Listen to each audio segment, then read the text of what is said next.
Hello, everybody. Welcome to another edition of Ahead of the Curve. Today I have with me Mr. Eric Maddox. Eric is the 1st District Commissioner, Bedford County Commissioner, and he is also on the Law Enforcement Committee. Eric, it's good to have you with us today. It's good to be here, David. I appreciate you having me in. I appreciate everything you do to keep us informed here in the county. Well, there's something that I know that the county does need to be informed about that just recently was presented to your committee. Yeah. You are a member of 5 on that committee. Correct. And you've done some research.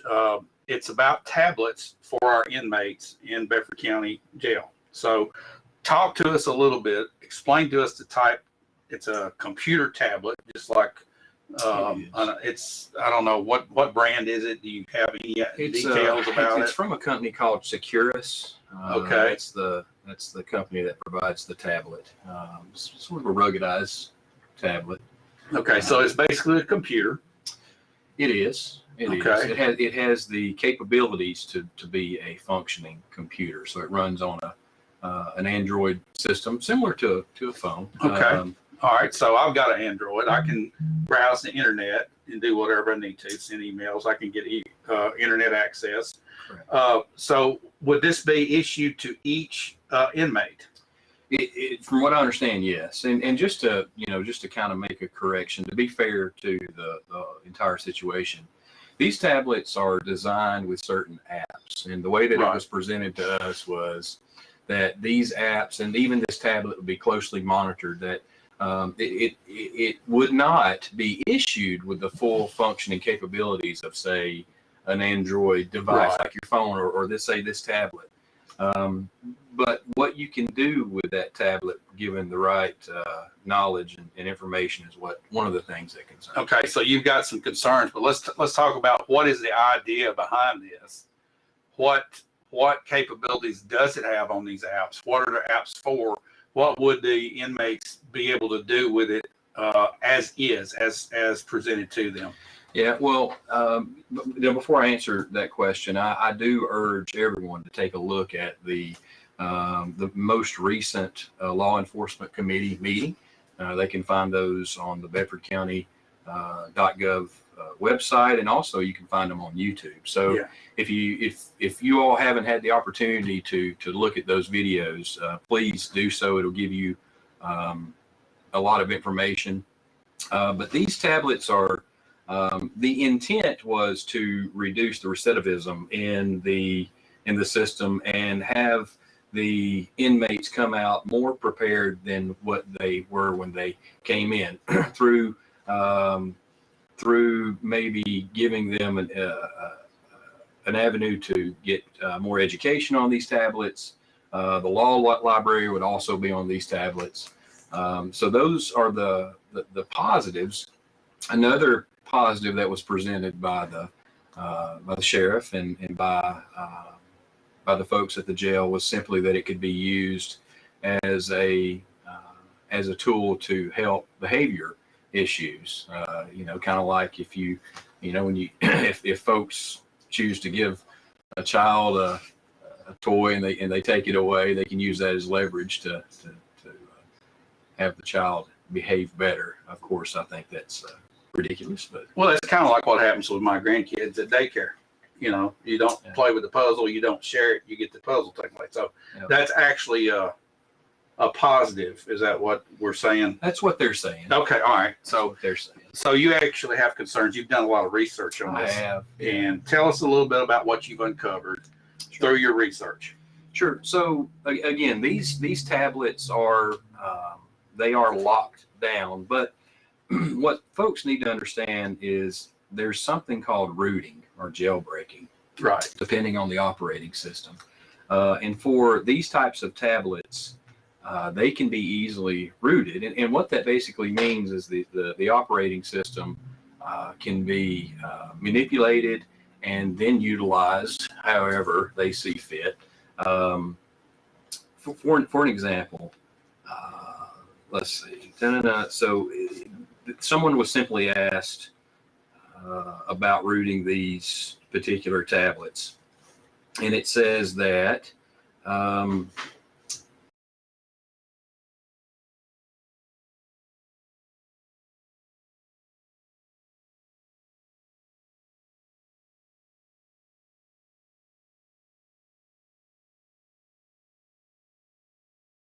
allow exploits which make unlocking, flashing, and rooting possible. A fairly recent piece of development known as an MTK client is capable of exploiting lockdown bootloaders and significant percentage of MediaTek chipsets, especially in the cheap MediaTek chipsets used by Securus. So what happens when these tablets are rooted? That allows the person to then possibly go to have internet access outside of what the secure system allows. It could possibly allow them to send communication outside of those four walls that they're in to the outside. Another thing that folks need to be aware of is, some of these folks that are in there, there's some violent offenders. There's some folks in there that if you take the carrot away from them, they don't care. They're going to use this tablet as a tool, I feel, in some cases, to continue the work that they were doing on the outside, and that concerns me. Right. So that has the capacity to be, when it's rooted, to be able to reach into the outside world, just like they were in the world, just like you and I would work on our phones or our laptops. That's right. Yeah, the OS system can be altered. And like I said, to do business from within. There's a lot of other concerns that I have. Most recently, our jail system, it was known that it was understaffed, and if a facility is understaffed, or even if it's not understaffed, there's certain tasks that have to take place within that facility, and if they're having a tough time accomplishing those tasks, what happens when you add an additional task to that? What happens when you give out however many tablets? Right. Taking them up. Well, how many inmates do we have now? That's a good question. I have it in a report. The last I heard, it was over 200. It was, yeah, it was over 200. Closer, I think it was over 250. I have to look again. So we're talking about having 200 basically laptop or tablet type computers distributed among the prisoners. That's right. Among the inmates. So that within itself, doesn't just the hardware itself present a security problem? Like the batteries or that type of thing. I heard somebody say that the batteries could be used for other things. That's right. So they're in another county, they were actually dismantling these devices and using them to do harm.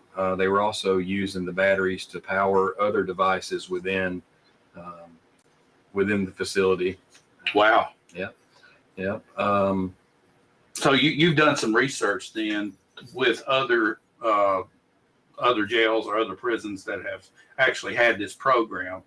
What did you find out? Yep. So I actually took the opportunity to contact another administrator in another county. I can see if I can quickly find these notes. Bear with me just for a second. Take your time. We want to get the information out to everybody so that they'll know what we're dealing with here. Yeah, it's definitely something that we should look at, and I hope that all commissioners are doing their research, to be honest with you. So I did have the opportunity to talk to another administrator in another county, and he said that these are the same tablets that they have. They are able to have the law library on it, which was a good thing. Another thing to note too, David, is that they're able to watch movies. They're able to play games.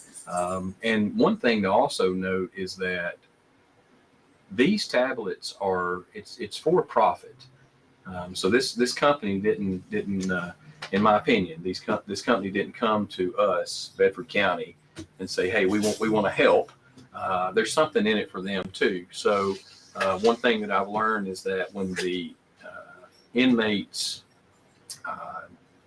when they purchase a game or purchase a movie, the part of that profit actually goes, the jail makes a percentage of that sale.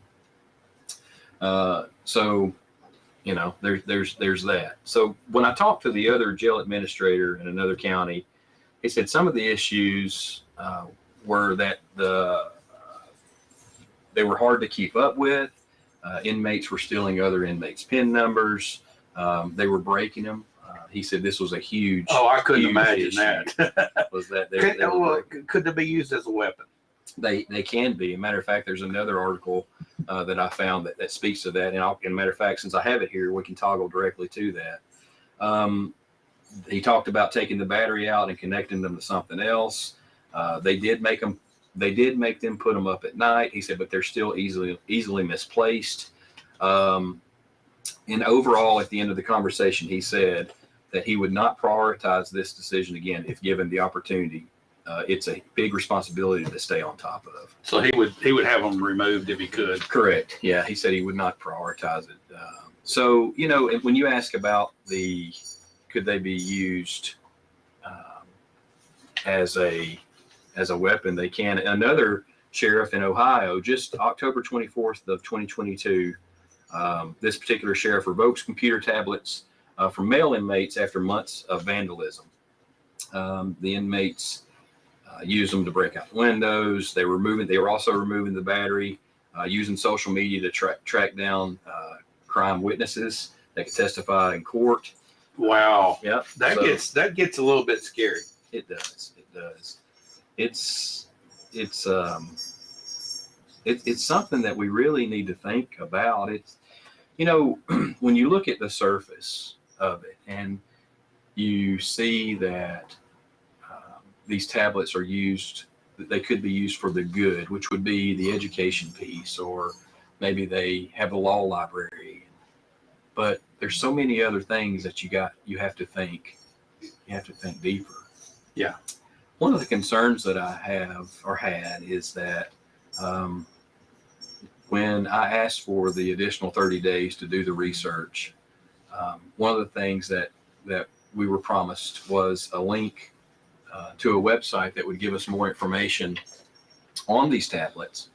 And we received that link as promised, but I just find it very interesting that the link is directly to the tablet manufacturer and the company that's in charge of the program. Right. So everything that you see there is going to be a positive reflection of. Yeah, they're selling the product on that page.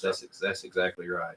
Going back to the violence thing, here's something else I found. This is from another jail. It says, within a few weeks of the tablets being passed out, a regular population prisoner was stabbed to death on Unit 3. The assault was bad enough that the crime scene photography was brought in. The stabbing was not fatal, forced the unit to a series of lockdowns, and now there's increased frustrations over Wi-Fi signals weak and inconsistent. So, oh wow, yeah, but it's just kind of as I keep going, the financial burden is obviously not going to be on the inmates. And to be fair, also just know that the tablets will be free and paid for. The service is paid for through the loved ones and the family of the inmates. So right, it's kind of like the commissary. Right. Which most of that stuff is grossly overpriced, so that there can be a profit for the jail to make money as well. Yeah, that's correct. And one of the things that I think of is just what kind of undue pressure is that going to put on the relatives with limited funds, possibly, and having to not only pay for the commissary but also buy these services through the tablets. What happens when the tablets are taken away? Who decides, if a tablet does get taken away? Who decides who gets to keep a tablet? Right. Yeah. There are a lot of things to consider. Just to keep going, I'll say, in Kansas, within the first few weeks, local inmates damaged at least 4 tablets. One spilled water on the device. Another threw the tablet against the cell door. On November the 18th this past year, one inmate broke a tablet and was attempting to cut his wrist with the pieces. December 21st last year, another dismantled the Securus tablet and threatened to harm himself with the shards, but wasn't successful. What we've got to consider is not only are our jails filled with nonviolent offenders or low risk, we have we have other folks in our jail system. We have drug dealers, we have gang members. Right. And again, these folks are, they obviously caused a safety concern while they were on the outside of the facility. And again, what happens if they are as they're on the inside, then they have access to a tablet that can. Eric, you're being real nice about that. You're being really nice about this.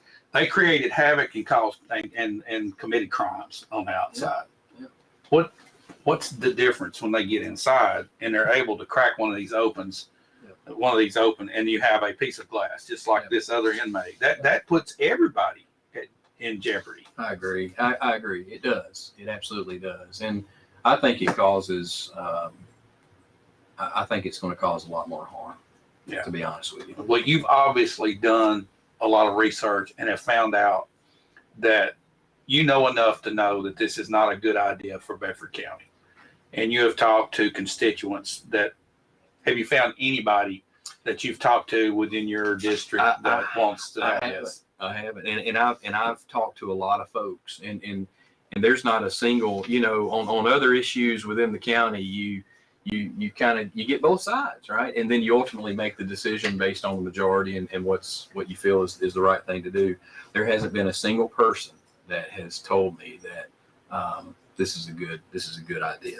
Okay, so the committee made the decision to move it to the commission for a final vote. And that's what, 30 days away? It's the second Tuesday. Second Tuesday in January. So it's coming up. Okay. Well, I put a poll up today when I saw this, just to ask the opinion of our constituents out there, of all Bedford Countyans. And so far, it's 90% against, 10% for. I think that's a clear message so far. The numbers are about 250 people have voted. By the time this gets around, we're going to have 1,500 votes, maybe 2,000 votes. And I don't know what the percentage will be. I've got to think, though, they'll be similar to what they are now. That's right. So when it gets to the commission and you have an overwhelming majority of the public, which are the voters that elected you and elected all the other commissioners, that's right. How do you go against that at this point? Well, I know you're not, because you've made it clear that you're against this. Yeah, I'm absolutely against it. I mean, not only do the constituents that I talk to, not only are they against it, which aligns with my personal belief as well. So that's a good thing.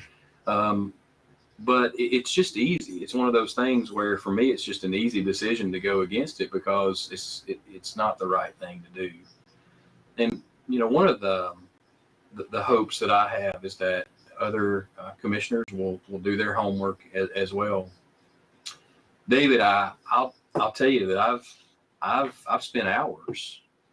I've spent hours looking at the research, researching the information that's out there, and there are a lot of counties around the United States that are bringing these tablets into the system, but there's also a lot of counties that are rejecting it. Just recently down in Georgia, in October of this year, they voted against it. But that's not something that's probably talked about in the feel-good portion of this. Right. But I think we just have to do the right thing, and sometimes the right thing is standing up against a group that just may not clearly understand it quite yet.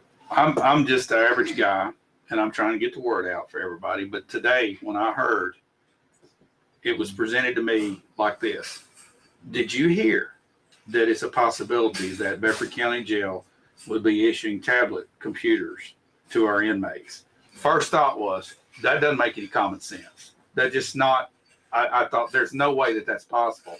And then I saw the whole story in the local paper, and I started asking questions, and the next thing you know, I'm finding out it's true. And I saw how things how they played out, and I'm thinking, this doesn't even make sense to me. I mean, just as a normal guy out here living their life, That's right.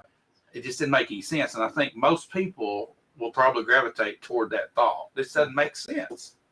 It doesn't make sense. I mean, I'm not saying that inmates are the equivalent of children, but if you look at it from a common sense standpoint and from what's right, punishment, whether it's for a child or whether it's for an adult, punishment has consequences. And Right. that's the way that I'm looking at this overall. So not only through the research that I've done and the data that I've collected, but if you just look at the broad picture overall, and when a child is punished, there's consequences. And when an adult's punished, there's consequences. And it just doesn't make sense to me. I'm one of those parents that when I punish a child, what I say, what I mean, and then the consequences carry the weight, and it just is what it is. In the middle of that punishment, I'm not going to give them a phone or a tablet or something to entertain them and make them feel better about the poor decision that they've made. Right. And the same thing for, inmates. There are a lot of people there are a lot of good people that have made some bad decisions, and they end up in our jail system. And I acknowledge that, but that doesn't deplete or lower the fact that there's still consequences to those poor decisions. So whether it's a nonviolent offender or whether it's a violent offender, consequences are consequences. And I don't believe that giving them a tablet to watch movies and to play games that just doesn't make any sense Right. to me whatsoever. Right. Maybe it would be good to give them a book to read. That's right. Maybe not the opportunity Yeah. to do what's possible Yep. with these tablets. Now, my big question now about the commission, Sure. this comes up as a motion from the committee It's favorable now. as favorable, Mhm. since it was 4-1. Right. All right, so the commission will probably have discussion on this. Yep. My question to the commission would be this: have you asked your constituents what they feel about this? If you hadn't, why not? That's your job. Okay, I'm just going to tell you like it is. I'm not talking to you, Eric. I'm talking to every other commissioner. Every Bedford County commissioner has an obligation, because you are elected as a representative for those people. Go to your people in your district, ask them what they think about this. I'm putting a poll up so that it'll give you a good barometer of what's taking place. And I hope that you would use it in making a decision like this and others going forward, that you will actually vote the way the people in your district want you to vote rather than what you think's best, because it doesn't matter what you think. It matters what your constituents think. And that's the bottom line. And I hear you saying that your constituents definitely are opposed to this. I think the poll's going to come out. I'm going to give you the numbers. You might think they're rigged or whatever. They're not. They're just put up on Facebook. I encourage everybody to get out and give your opinion on this poll. Share this poll, because it's going to get blocked by Facebook when we put it out. It already has been, but just share it. And that way we'll get a true picture of what the citizens of Bedford County want. And I thank you, Eric, for being a voice for the people in times like this. And there are others on this commission that are going to do the same thing. They're going to ask their constituents. We're going to come down to where there's about half of the people vote for this and about half don't, probably, because half are voting on behalf of their constituents. The other half are voting on somebody else's behalf, and I don't know who, but this is the way it'll end up probably. And what happens in the event that you end up in a tie? Yeah, I don't know. Is that's that a good something question. the mayor gets? Does he break the tie, I'm not or is sure it just not if he approved? would. Yeah, Okay. not sure. Well, I look forward to see how this comes out, Eric. But I appreciate you, and I appreciate the others that are standing up for our county and what our constituents want. Yeah, I appreciate that too, David. I do just want to say at the end of the day that related and unrelated, this job is literally to be the eyes and the ears and the mouthpiece of the people. And it concerns me if anyone takes the oath of this role and takes a different approach, whatever it is. And it's been an honor and a privilege to get to know the folks in Bedford County, District 1, and listen to what they have to say. And like you mentioned, I just urge the other folks that are helping make the decisions to do the right thing. Again, I find it a little concerning that the only piece of information that we that we were given was just simply a conversation with Lieutenant Cook, and then a website to the company that would distribute the tablets. There's more to be known, and it's important for every commissioner to walk into that room and sit at their desk at that seat and make an educated decision, and more so an educated decision that's what their constituents want. Right. Not what they think, what they know they should do based on what their constituents want. Yeah. Well, Eric, I appreciate you sitting down with us and giving us the insight on what's taking place here. I know there's a lot of other things that you guys are working on. Sure. And we appreciate all the hard work that all our commissioners do. You've got all the different committees that are functioning, and they're all happening simultaneously. I know that there's going to be some opening up of maybe more space, more meeting space, from what I hear. Yeah, I'm excited about that. You get a bigger place to meet. Yeah. So tell us a little bit about that. Yeah, so it was actually pretty funny. We were in the committee meetings the other night, and they asked if there was any other business that someone would want to talk about, and I just simply posed the question: what's the protocol once we outgrow this place? So Right. So I was appreciative that they engaged me in the conversation, and then Commissioner Hooker, when it was their turn for the courthouse and property committee, Commissioner Hooker then took it and posed the question, and hopefully we've got a resolution coming. But quite frankly, I think it's ridiculous that we're meeting in a room that's too small. Right. Yeah. The folks in Bedford County need to feel welcome, and they need to be able to know that they can come to one of those meetings and find a seat. Because there's a little bit of anxiety when you go to these meetings already, and folks just need to feel welcome. Yeah. They're the reason why we're there. Right. We're talking about their business. It's not our business, and we should keep it in a little bitty room. It's their business. Well, I know the past few months, there's been a lot of issues come up where the place has been full. That's the right. courthouse has even been full. So That's right. that's good. That's a sign that people want to be represented, and they want to be represented fairly. And I appreciate you, Eric, for sitting down. Guys, thanks for watching. And if you would like more information about this, I know Eric can fill you in. He's got a lot of the research done, and just reach out and ask questions. Call the county mayor's office, maybe call your commissioner if you want to know more about this. And if you don't have an opinion, if you do, go to one of our polls at shelbyvillenow.com and vote on the poll that's there, just to give your opinion on this. And I know that most of the commissioners will greatly appreciate your input. Thanks for watching, and we'll be back real soon.